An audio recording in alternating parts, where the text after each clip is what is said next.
Good morning from the Ocean City Airport. Winds 010, 8 knots. Just a nice cool breeze. Nice day today. Who is that walking across the runway? Huh. All right. I just completed my pre-flight. Oh, into the wind now. You're going to probably get a little noise. 3 Tango Charlie's ready to go. We're going to fly up the coast to Lewis, Delaware.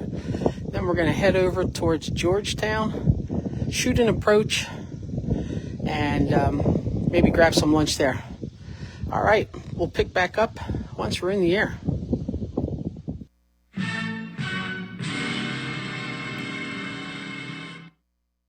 It's the next day. And needless to say, if you checked out Facebook on my account, I didn't go flying. Instead,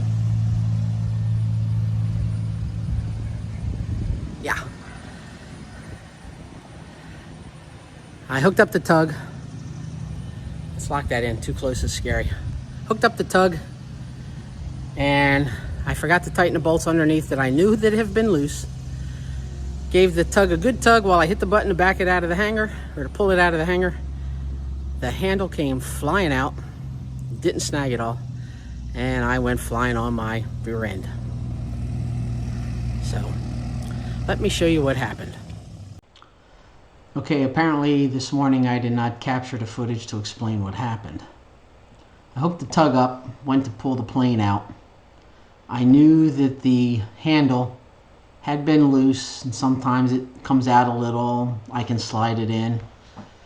Ivan detailed my plane last week sometime, and I gave him a reminder, please be careful, the handle's loose. If it pops out, you're going to fly and land on your keister. I'm glad I told him. So I hooked up the tug, pushed the plane in, hit the button to push the plane in a little bit just so I could rock it, then immediately hit the button to tug it out, and I gave it a pull. When I gave it a pull, the handle slid completely out, and I went flying on my butt. And when I hit the ground, I thought I had broke my elbow because it swelled up instantly. And I went to pick my arm up when I sat up to make sure that it wasn't injured that bad. But when I grabbed my arm, my wrist was, I knew I'd hurt my wrist. But the elbow was good. I bent my arm up and, in and out. It was fine. But the wrist, not so good. And it swelled up, but it hurt. So, all right, let the video continue from here. So I said, well, can you pause your lunch and come get me? I need help. I fell down. I've fallen and I can't get up. I'm now that old person. So she said, yes, let me get dressed and I'll be right over. So in the meantime, she called the terminal. And Steve was working. And he came down in a hurry, and my glasses were still laying out here. Well, where my truck is. So when he came around the corner, I was like, stop, you're gonna break my glasses. And he did. And I had scooted my butt in to, well, close to the plane. Boy, that's really shaky, sorry. Close to the plane, but then I said, I need to get to the chair that's on the other side. And I'm not comfortable holding this phone like this without my without the little arm. So there's the chair.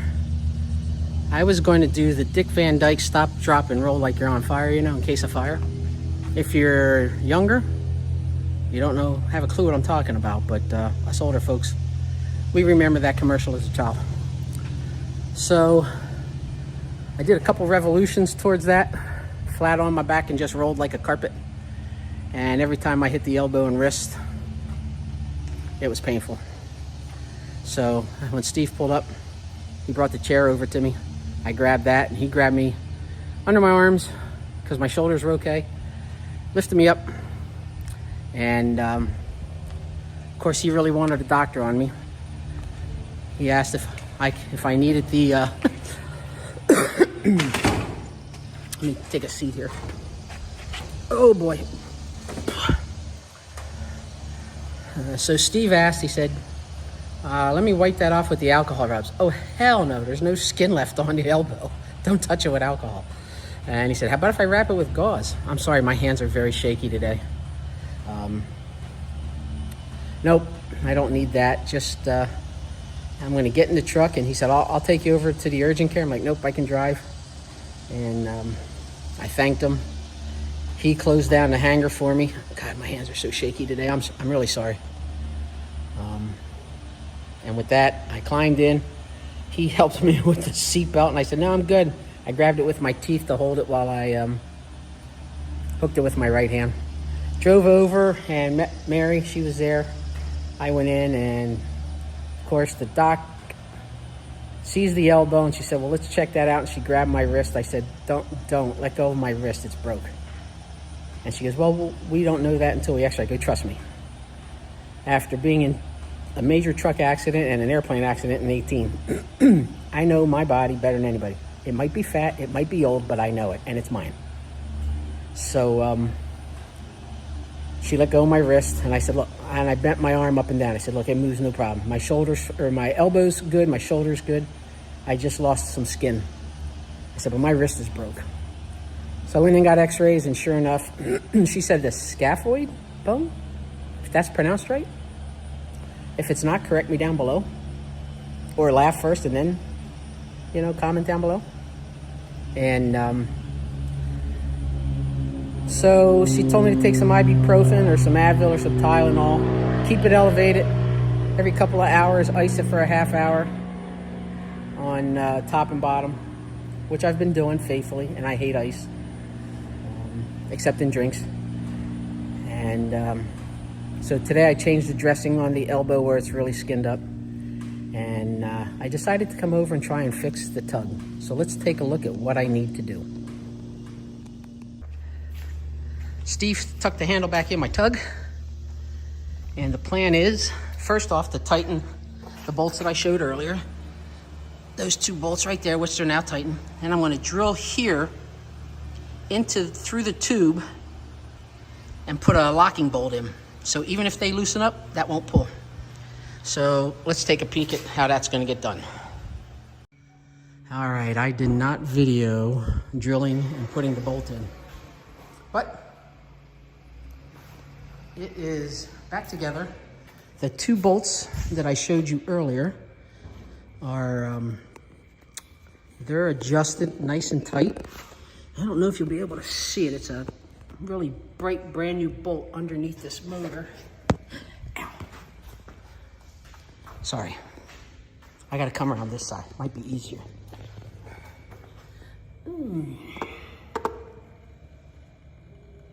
There it is. You can see the nut. I'm gonna double nut that though.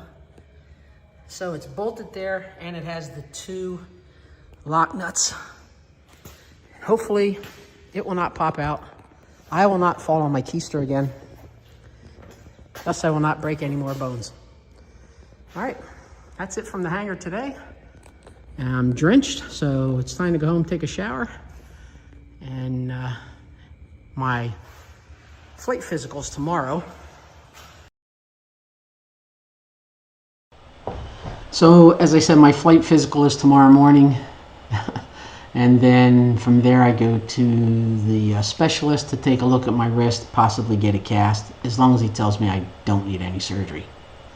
I can live with the cast for a short time, but we are heading south in September, so I need to be healed.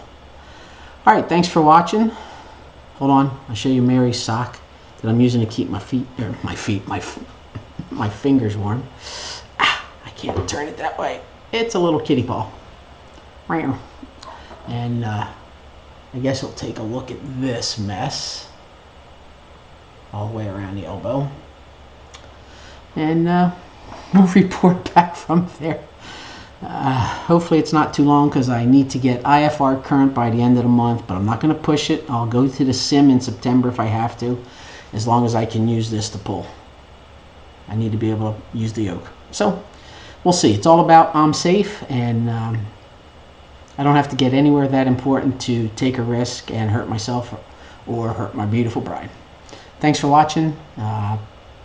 Subscribe if you haven't. Leave a like down below. Doesn't cost you anything. Helps out my channel.